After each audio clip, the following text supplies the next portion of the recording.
Kenny and Nika began watching WWE in January 2025 during the Royal Rumble. Nika is brand new to WWE, while Kenny is returning for the first time in over 20 years. They appreciate your patience as they learn everybody's names and finishers, as well as past events concerning the WWE brand and or characters. They promise they will learn it all in due time.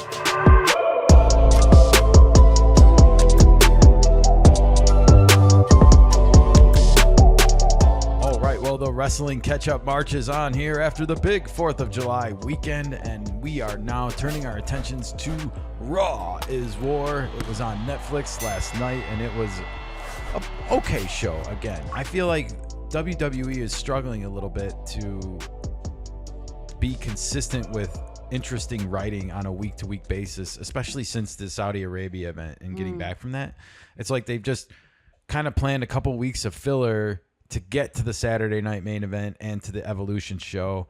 And they're not necessarily giving us bad matches at those events, but I feel like the lead in and the writing is a little bit weak getting into it. Not everywhere, but just in some certain cases. It's noticeable in certain cases. Indeed. But one person who's always interesting on the microphone is our guy, Seth freaking Rollins. And once again, Raw got started with the Evil Empire, as I guess they're referring to themselves now, coming down to the ring. And you can see here, it is Seth Rollins requesting the microphone from his manager, Paul, the wise man, Heyman. But it was not to be, Nika. It was not to be, because Bron Breakker had some things that he needed to say, apparently. And you can see here Seth's reaction. That's a WTF look if I've ever seen one. And one of the first I think we've seen just inside of the posse internally, right? Mm-hmm. Like we're not used to seeing Seth direct his anger at his own henchmen. Right. So do you think that's going to lead to some kind of a friction, internal friction? I don't know. I think this was actually a fun change of pace, because I think it went against the norm. I bet 99.9% of the people watching this, both live and, on Netflix and in the arena, were expecting Seth Rollins to start speaking immediately. So to have this kind of out of nowhere change of pace was, I think, a little bit fun and different. It did mix it up. Okay. I don't know if it's going to become a regular feature, but nevertheless, Bron Breakker did have some things that he wanted to get off his chest, and it was all about, you guessed it, Sami Zayn. And he really hates Sami Zayn. Those are his words, not any paraphrasing at all. He hates his music, he said. Which I have to hard disagree with you, Bron Breakker. It's a really good theme song, Nika. It is. One of the few WWE songs to have some brass in it, along with John Cena, I believe. Maybe there's others. Let us know in the comments below if I missed some WWE entrance themes that feature brass. But moving on, Bron Breakker, I captured this shot because, I think you can see even Heyman and Seth Rollins are a little bit like, man, this guy's crazy sometimes, right? And you can see him kind of banging his own head. He really plays this kind of evil doofus henchman, and he gives it its own modern twist, I guess. Sure. If that makes sense. It's not the same as a 60s or 70s cartoon villain being a doofus. Mm-hmm. But nevertheless, it's the same archetype. With a modern spin. Well, after Bron Breakker had words, Paul Heyman declared that the Empire is going to strike back and is going to strike first. Some Star Warsian proclamations from the wise man. Do you think the writers like Star Wars? I don't know, but I think they should consider putting Heyman in an emperor's robe. Oh. There's too many suits on WWE, and I wish they would break away from corporate America more and be characters. Well, corporate America is sponsoring it, so I get it, but you can, and girls, boys, whoever, find someone that looks at you the way Paul Heyman is looking at Seth Rollins right here. I mean, is that not the object of his affection? Oh yes, totally. The apple of his eye, Nika. Mm-hmm. He's selling it, that's for sure. Well, after everyone on the team spoke, there wasn't really much for Seth to say here, which he kind of found himself at a loss for words. I can't say that I remember that ever happening in the history of wrestling. So there left just one thing to say. Welcome to Raw. And it was Raw is Rollins, I believe, is the phrase, right? Monday Night Rollins. Okay. All right. Well, moving on.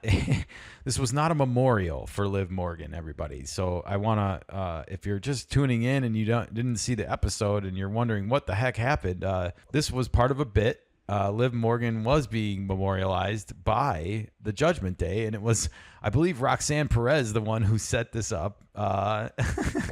Kind of a funny way to honor your fallen teammate who's recovering from injury, not recovering from death. Can you recover from death? You cannot. Oh. All right. Well, the Judgment Day sequence, Raquel came in and kind of diffused the situation, but nevertheless, they really seem to be setting up some kind of breakup for Liv Morgan and the Judgment Day when she comes back. It seems that way. Obviously, we'll never know what was truly planned with the character before the unplanned injury that happened against Kairi, Kairi Sane. And nevertheless, Liv Morgan is out. Roxanne is now the champion with Raquel. So this is only just going to add fuel to the fire. And oh, by the way, I don't think this is helping either, because Nikki Bella, who was interrupted in her return to Raw by Liv Morgan before that injury, was backstage and posing with some other girls. I don't know who this is, unfortunately, but I do know who the gentleman is, and that is Dirty Dom Mysterio. And I don't think Liv is going to be too happy with these kinds of pictures, Nika. Do you? No, I don't think so. We might create some kind of a weird dynamic in the Judgment Day. Yeah, and I got to really seriously question even the writing of the character of Dom here. Like, this is some poor decision making. This is really, I'm getting uneasy watching this character make these decisions and knowing Liv is watching and probably not happy. Okay, I'll buy that. All right, sweet. Moving on. This might have been the first actual matchup of the evening. It was Kairi Sane, just one-on-one with Roxanne Perez, not a tag title match or anything like that, just a solo match. And Raquel did come down to ringside, but Kairi, nevertheless, was able to get the win here. It says moments after Kairi Sane countered Roxanne Perez's pop rocks to pick up the quick pinfall, Raquel Rodriguez and Perez launched a post-match assault on the victorious superstar that was stopped by the emergence of Asuka. The reunited Kabuki Warriors fought back and forced Rodriguez and Perez to retreat. And yeah, this got kind of crazy quickly. And, you know, I could just see it happening, Nika, as we needed a Raw representative women's tag team to join this big fatal four-way match this weekend. And it was the reunited Kabuki Warriors that are going to get that opportunity. And I also missed something because I don't know how this was determined. I don't know if there was a match. I don't know if there was a tournament. I don't know if anything happened, but Sol Zuka and Zarya are joining this matchup from NXT. They are going to be the representatives from NXT, and we now know the full 8-person tag team matchup for Evolution for the women's tag team championship titles. That's a lot of catfight. That is a lot of cat fight. And, you know, I'm really excited about one person in particular in this match, and that is Sol Zuka. I want to see her, and I want to see what she's capable of. She's got to be fast-tracking her way into WWE onto one of the rosters. She is just too good. Her acrobatics and athleticism that I've seen in the limited amounts that I've seen of her, I'm excited to see her in this matchup. And I hope this is a preclusion of her inclusion into the WWE women's roster, because let's face it, I think they could use some more characters. As much as they are struggling, I think, to find character arcs, I think some of the reason is because there's just not enough people to partner with them sometimes. That's a good point, because there is a huge roster of stars, both on the men's and women's. Exactly. And it does seem like it just gets a little bit too stale or too overused, or they run out of ideas and run out of people to pit against each other and marquee matchups. And also with matches like these, teamwork is essential. Yeah. So some people work better with others. That could play a factor as well in these matches. Well, the countdown is on to Sunday to this event, and I'm excited for this matchup in particular because I do think that Raquel and Roxanne are going to lose. I do too. Feel like the way it's been set up, I think Alexa and Charlotte have a good chance of coming out on top because of the interesting story angle that it develops when you have two champions that don't necessarily get along with each other. idea. But I will have my full prediction later on this week, along with Nika's. Oh. And we'll be keeping score and see how we do over the long wrestling weekend, because we got a lot of events to predict. We do. Speaking of stale matchups, Nika, it was Bron Breakker once again taking on Sami Zayn. And poor Sami, the big thing that you should know about this matchup was that Karrion Kross launched a sneak attack on Sami Zayn when he was on his way to the ring during his entrance music that I enjoy so much. Nevertheless, it says here, insistent that the match take place, the injured Zayn soon proved easy prey for Bron Breakker, who picked up the victory with three devastating spears. And those ribs on Sami are getting bludgeoned, Nika. Like, does he even have any left that aren't broken at this point? I don't know. He was taped up pretty well. They are playing up those ribs a lot. Well, first was Jey Uso. Now Sami has both. They both have rib injuries, and they both are being sort of prolonged by the Fights? Well, by Bron Breakker and Bronson Reed, prospectively, you know, like between the tsunamis and now the spears. Poor Sami Zayn, man. He's just... And Karrion Kross continues to haunt him. I don't know where this is all ending. I thought it was going to end at Night of Champions. That's what I thought. So it has not ended.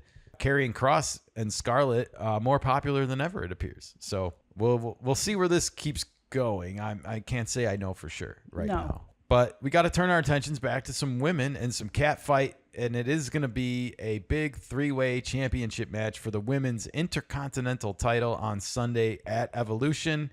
And it will be between the champion, Becky Lynch, and then Lyra Valkyria, her former tag team partner, and Bayley, who has a feud with Becky that goes back a little bit before you and I started even watching WWE this past January. But here we are. We have these three in the ring. And I got to say, I'm bored with these three chicks already, Nika.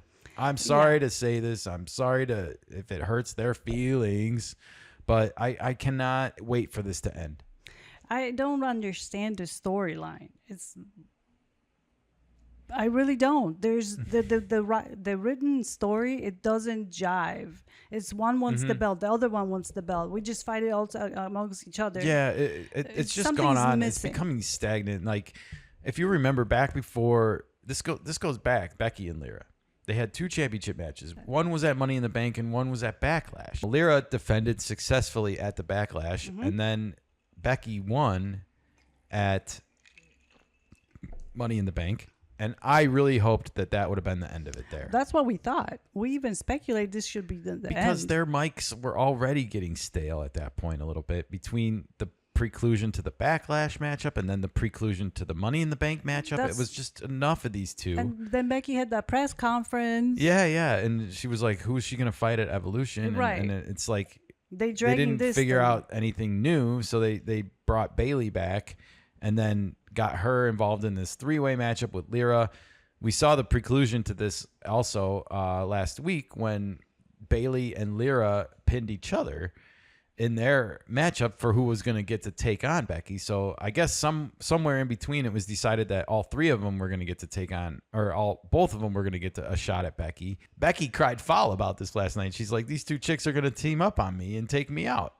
So we'll have to wait and see how it happens. I don't think there's any, love lost between all of them. I don't think they all like each other, and Bayley and Lyra had a fragile alliance as it was, and it's been broken. So I don't think Becky has any sort of disadvantage in this fight when it comes to these two. I could see the other two costing each other, and I just hope either way that we can move on from this. And I do hope Becky leaves with the belt, because I think she deserves a better opponent on the mic to go toe-to-toe with her. I agree.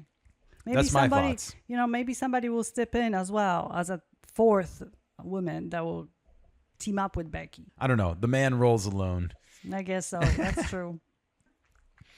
All right, well, moving on, it was Jey Uso defeating Bronson Reed, but you guessed it, Nika, it was via disqualification. Bronson Reed suddenly hurled a chair at his opponent, Jey Uso, resulting in a disqualification.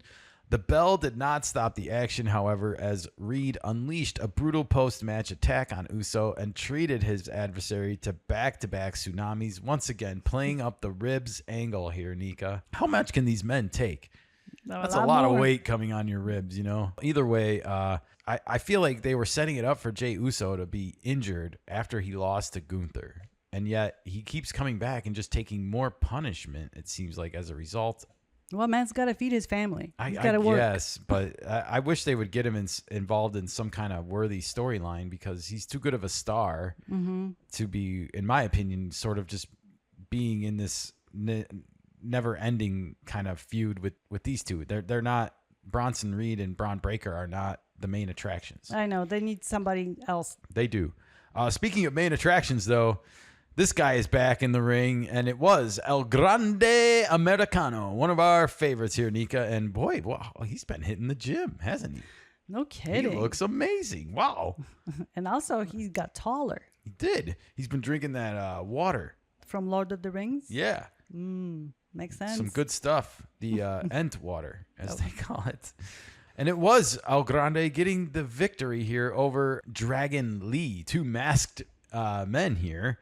And Dragon Lee was a new performer for me, at least, and I think for you, too, because we've both been watching together here. But once again, it was El Grande Americano. I guess it doesn't matter who's in the mask, Nika. They are still up to the same tactics by putting that metal steel plate inside of the mask and using the loaded headbutt, as it's being called on WWE.com, and stealing a win here from Dragon Lee. And spoiler alert, I do think that is Ludwig Kaiser in the costume, according to keen-eyed observers, Nika. A fun little moment here on Raw to see what's happening with the El Grande Americano character, and we'll have to wait and see. I've speculated that maybe the mask will continue to rotate to new people and keep people guessing about who the real El Grande Americano is. Please stand up. Yeah, it's Chad Gable. Not in this picture. But he can't be there right now, so they're gonna play up different angles with it, and until he's able to come back. That's my opinion, or my guess. I'll buy that. All right. Well, afterwards, it was time to once again welcome this man back to WWE. It was Goldberg, and he rolled up in that nice SS Chevelle, I believe that is. If I'm reading the license plate correctly, it's not Chevrolet, it's Chevelle. It is a Chevrolet Chevelle, a 70s SS model. Beautiful car. Nicely restored. Beautiful car. And you can see Goldberg getting out of the car here. I wanted to point this out. Goldberg, in just a couple of weeks, looks 100% better to me than he did when he first showed up on Raw. I think he's been in the gym, and he's been watching what he eats, and he looks a little bit more cut to me. Am I wrong? No, I don't think so. I like to see this man getting ready for his matchup on Saturday. You know, yes, it's scripted entertainment, it's stunt work, it's you choreography, still gotta get your body. but it is showmanship. Yeah, and looking the part is part much a part of it. And so I commend Goldberg for, even though he's coming out of this retirement at the age of 58, you know, doing what he can, I guess, to live up to the image of Goldberg. I give him props for that. And here he was. He drove in to confront the World Heavyweight Champion Gunther, who was once again getting on the mic and just ripping the man for whatever. I don't know what reason this all started. I mean, even the original event, it's like, why did he go after the man's family, Nika? I don't know. Nobody knows. But he took out the ring general with one punch ahead of their showdown at Saturday night's main event. And as you can see here in the next screenshot, he was setting up for the spear. But Gunther was able to recognize this, and he got out of the way. So no spear yet from Goldberg. We have yet to see one since he returned, and that is his signature move. Nika, are we going to see a spear on Saturday night? Most likely. That's coming Saturday. Yes, Gunther escaped. You know, I got to tell Gunther one thing, too. You got to lose the no socks look. The loafers? I mean, you look much better in just the black tight top, you know, with the belt on instead of a full suit, because that's not you, Gunther. But you got to put some socks on, man. This is just too tacky, even for you. I agree. I don't like the loafers No, or whatever me you call neither. these shoes. I definitely don't like them. So Put some nice sneakers, gym shoes. all right, well, we weren't done yet, Nika. We had a little bit of Raw left. It was once again Seth Rollins coming out, and we mentioned that he had a matchup with Penta. And yeah, this seemed like it was a working match for Seth Rollins, because by my count, he hasn't worked an actual wrestling match since Money in the Bank. You're right. And that was at the end of May I'm sorry, that was at the beginning of June. So it's been almost a month since he's seen any in-ring action. He did not participate in the ring that much, at least in the Night of Champions event. He did come down and wreak some havoc during the main event, but nothing in tights or anything like that. He wasn't working a match. So in my opinion, he needed to get a little bit of the dust off and Tune-up. have a little tune-up before his Saturday night main event coming up with LA Knight.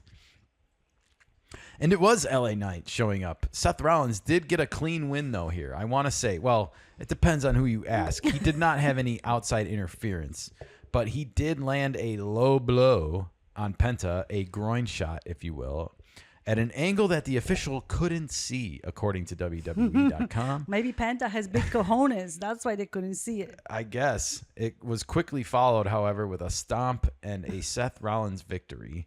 And the visionary was not done. He called his wise man over and he radioed in for his backup. The wise man literally has a radio now to backup. I thought that was hilarious. And he called and, well, who came out but Bronson Reed and Bron Breakker to wreak more havoc on WWE good guys. They wanted to annihilate Penta, but before they could get there, LA Knight emerged from the crowd and he got behind Rollins and hit a BFT, Nika. Ooh. That is a blunt force trauma. That's like a modified Stone Cold Stunner. This is that his move? Is that LA is Knight? His move. Okay. It is the BFT. It is the blunt force trauma. I mean, great name. Straight out of Cyberpunk, am I right? The only thing that's wrong with LA Knight is just his name is a little cheesy. Like, I think he should be the Cyberpunk Warrior or something would go over better than LA Knight. Who knows? Great theme song, great moves, great costume, dressing. The name leaves a little bit to be desired. You got to update your name. Who knows? Nevertheless, this was going to be the precursor to their Saturday night main event clash. And it was LA Knight getting the last laugh on Monday Night Raw. You'll remember the show started by Paul Heyman declaring that the Empire strikes first. And here it was LA Knight striking last, at least on this episode of Monday Night Raw. Did Paul Heyman give the game away, Nika? Is the striking first going to mean that they lose in the end? I don't know, but they have to mix it up. So I'm going to be here and waiting. They do have to mix it up. And I think a lot of these words week to week are just words. Exactly. You can't take it. First, last, I definitely expect Paul Heyman and Seth Rollins to be wreaking havoc on WWE for quite a while, especially as long as they hold on to that briefcase, everybody. But I do like the Star Wars references. Yeah, Star Wars references are good. But let's Fitting. get Paul Heyman an Emperor's robe and get him out of that suit. Love it. Yeah, it would be fun. He could have a little, like, evil friar look to him. Oh, wow. The evil priest. That would be kind of cool. All right, well, let's there's work the on headline. Knight executes a surprise BFT on Rollins ahead of their Saturday night main event showdown. And that's how we left things on Monday Night Raw. It's going to be exciting heading into that Atlanta weekend. We have Saturday night main event and Evolution and a lot on the line. And this is all happening just weeks before SummerSlam, Nika. So It's a crazy busy schedule. It's a busy time to be in WWE, and they really have this like every 2 weeks thing. It seems like down, and it keeps the calendar moving at a rapid pace. That's for sure. All right, well, stay tuned, everybody. We got more WWE coverage to come, including our predictions for the Saturday night main event this Saturday in Atlanta, as well as Evolution on Sunday. So stay tuned. Let us know what your thoughts of Raw were below in the comments, and we will be sure and read them, and we will click like if we will agree, and we will click dislike if we disagree. So there. Thank you.